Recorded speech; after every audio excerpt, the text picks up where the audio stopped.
नमस्कार, आप सभी का स्वागत है ऑनलाइन हिंदी व्याकरण माला में। मैं हूं शोभा पाटिल। आज के इस वीडियो में मानक हिंदी वर्णमाला के अंतर्गत स्वरों की मात्राएं का अध्ययन करने वाले हैं। देखिए, स्वरों की मात्राएं हम देख रहे हैं। सबसे पहले स्वर। जिन वर्णों का उच्चारण स्वतंत्रता से होता है उन्हें स्वर कहते हैं, यह हमने देखा है। मात्राएं देखिए, हर स्वर का एक चिन्ह होता है, उस चिन्ह को मात्रा कहते हैं या निशान कहते हैं। स्वर की मात्रा देखिए, व्यंजन के साथ मिलकर स्वरों का रूप बदलता है, उस रूप को स्वर की मात्रा कहते हैं। यानी स्वर का चिन्ह लगाने पर अक्षर का रूप बदलता है, व्यंजन का रूप बदलता है, उसे स्वर की मात्रा कहते हैं। स्वर को व्यंजनों के साथ मिलाया जाता है। हम शब्द तैयार करते हैं तब उसमें उस व्यंजनों को स्वर की मात्रा लगाई जाती है। व्यंजनों में कौन से स्वर का समावेश किया गया है, इसे पहचानने के लिए स्वर की मात्रा का ज्ञान होना आवश्यक है। इसके पहले हमें हलंत वर्ण क्या है यह मालूम होना चाहिए। देखिए, जब कभी व्यंजन का प्रयोग स्वर से रहित किया जाता है तब उसके नीचे एक तिरछी रेखा लगा दी जाती है। ये रेखा हल कहलाती है। हल युक्त व्यंजन हलंत वर्ण कहलाता है। जैसे देखिए, क, ख, ग, इसके नीचे तिरछी रेखा है, यह हलंत वर्ण है। इस हलंत वर्ण को स्वर की मात्रा लगाई जाती है और उसी से 12 कड़ी बनती है। देखिए, यहाँ चार्ट में स्वर और मात्राएं दी हैं। पहली पंक्ति में स्वर है, दूसरी पंक्ति में मात्रा है और तीसरी में उस स्वर को मात्रा लगाकर 12 कड़ी कैसे बनती है यह हम देखने वाले हैं।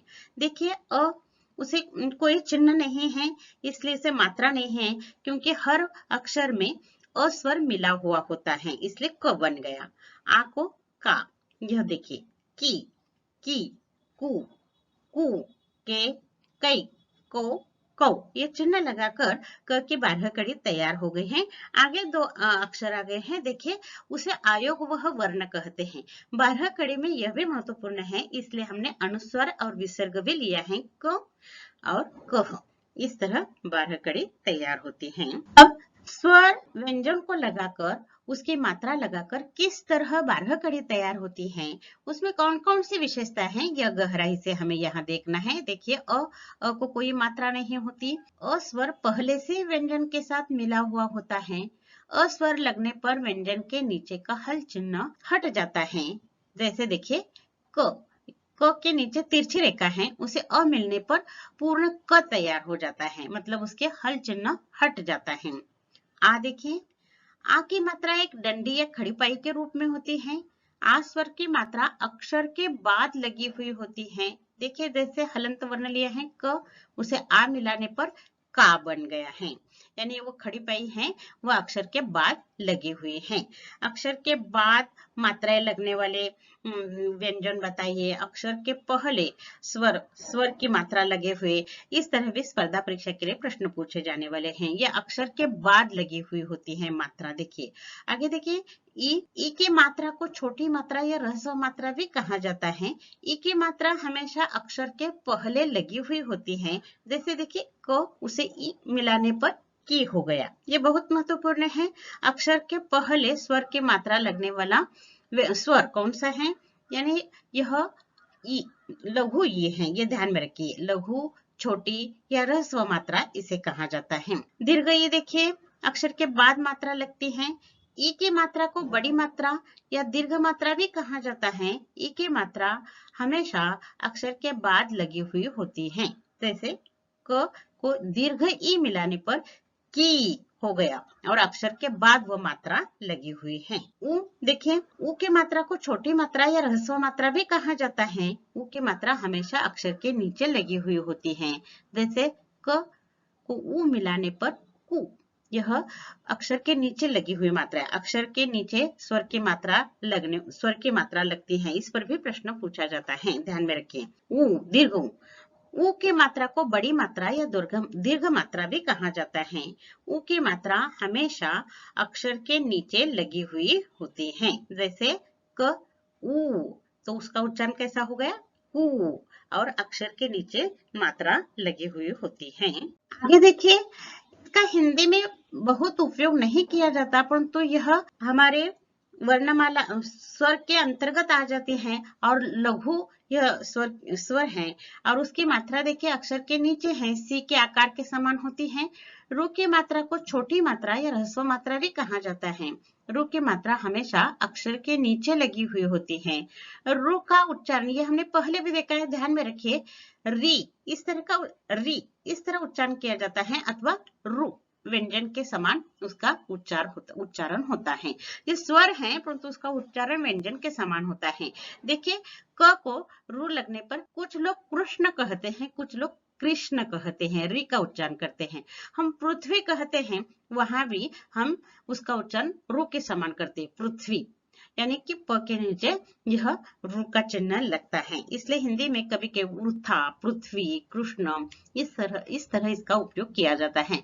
एक बात महत्वपूर्ण ध्यान में रखिए, संस्कृत से तत्सम शब्द जो हिंदी में आ गए हैं वहां यह रू का उच्चारण होता रहता है। अगला स्वर देखिए ए की मात्रा अक्षर के ऊपर तिरछी एक डंडी के रूप में लगी हुई होती है, आपको दिखाई दे रही है। इसमें यह शंका उपस्थित हो सकती है कि एक के ऊपर तिरछी डंडी नहीं है, परंतु ए की मात्रा इस तरह लगाई जा सकती है। देखिए जैसे क हलंत वर्ण है, उसे ए की मात्रा जोड़ने पर 12 कड़ी में क के ऊपर तिरछी डंडी के, इस तरह। कभी कभी वह ए के जैसे लगता है, जाएगा, आएगा, इसमें ए वैसा ही होता है। और कभी कभी अक्षर के ऊपर वह तिरछी केशव यह बनते समय क के ऊपर तिरछी डंडी के रूप में उसकी मात्रा लगती है। उसी तरह ऐ की मात्रा अक्षर के ऊपर तिरछी 2 डंडिया के रूप में लगी हुई होती है। इसमें यह शंका उपस्थित हो जाती है कि ए के ऊपर एक ही तिरछी डंडी है, और परंतु ऐ की मात्रा में इस तरह 2 तिरछी डंडियां कैसे लग जाती हैं। देखिए क यह हलंत वर्ण है और ऐ इसमें कई बन गया, इसलिए कि ऊपर का एक मात्रा है और यह ऐ की एक मात्रा, इसलिए ऊपर 2 तिरछी डंडियां बन जाती हैं और कई बन जाता है। परंतु ऐ लिखते समय ए पर एक ही मात्रा लगी हुई होती है, इसमें कोई शंका लेने की जरूरत नहीं है, वो मात्रा का चिन्ह है। आगे देखिए, यानी मात्रा मतलब चिन्ह है।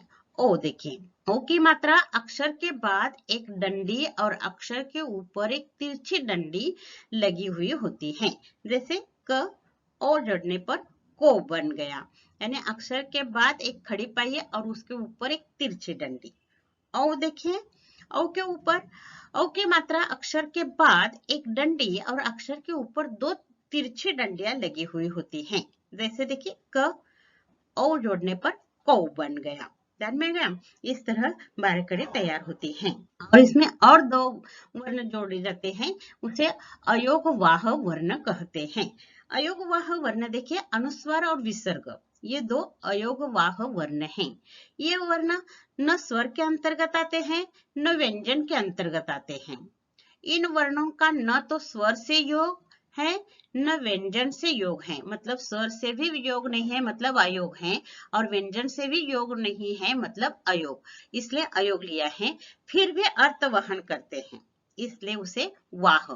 इस तरह अयोग और वाह, अयोग का अर्थ है स्वर व्यंजन से योग न होना, और वाह का अर्थ है योग न होने पर भी अर्थ का वहन करते हैं, इसलिए वाह, इसलिए इन्हें अयोगवाह वर्ण कहते हैं। ये वर्ण स्वर के सहारे चलते हैं, इसलिए इन्हें स्वरों की मात्राएं के अंतर्गत लिया जाता है। देखिए अ यह स्वर है और उस पर अनुस्वार दिया है और उसे विसर्ग दिया है, इसलिए स्वर के सहारे चलते हैं, इसलिए स्वरों की मात्राएं इसके अंतर्गत इसे लिया जाता है, क्योंकि 12 कड़ी में अगले 2 अक्षर इसी से बनते हैं। अनुस्वार के मात्रा अक्षर के ऊपर एक बिंदु के रूप में लगी हुई होती है, इसे बिंदी या बिंदु कहा जाता है।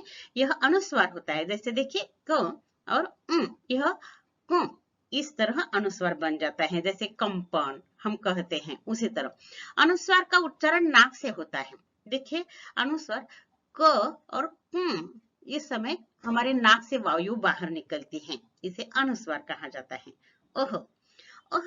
यह विसर्ग की मात्रा अक्षर के बाद आ जाती है, 2 बिंदुओं के रूप में लगी हुई होती है, जैसे क और अह, यह कह, इस तरह बन गया। विसर्ग का उच्चारण ह के समान होता है। ह मतलब छोटा ह के समान होता है। चंद्र बिंदु भी कभी कभी लगाया जाता है। जब किसी वर्ण का उच्चारण नासिका और मुख दोनों से किया जाता है तब उसके ऊपर चंद्र बिंदु लगा दिया जाता है। जैसे देखिए दांत, आंख।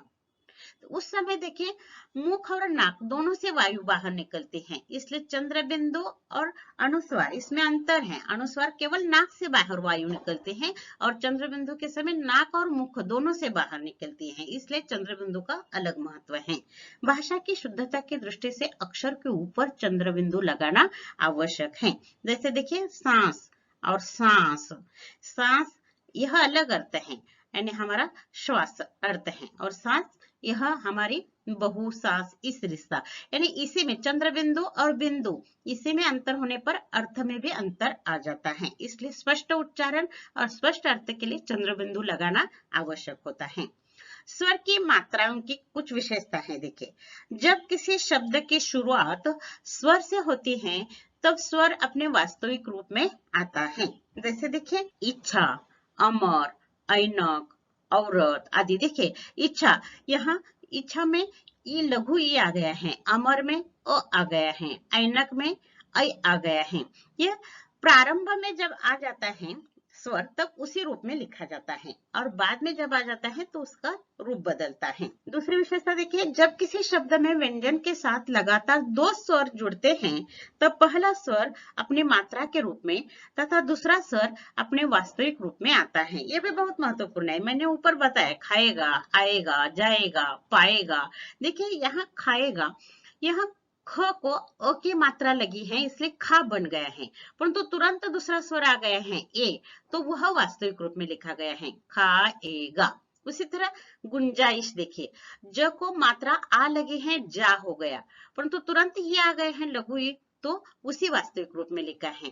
उसी तरह ऊपर देखिए शुरुआत, यहाँ शुरू रू आ गया है, यहाँ ऊ आ गया है और तुरंत आ गया है तो उसमें आ लिखा है। इस तरह खाएगा, पाएगा, जाएगा, आएगा, गुंजाइश आदि इस तरह में यह सूक्ष्मता से लिखते समय हमें ध्यान रखना चाहिए कि उसके कुछ नियम हैं। और इस तरह यहाँ स्वरों की मात्राएं यहाँ समाप्त हो गए हैं।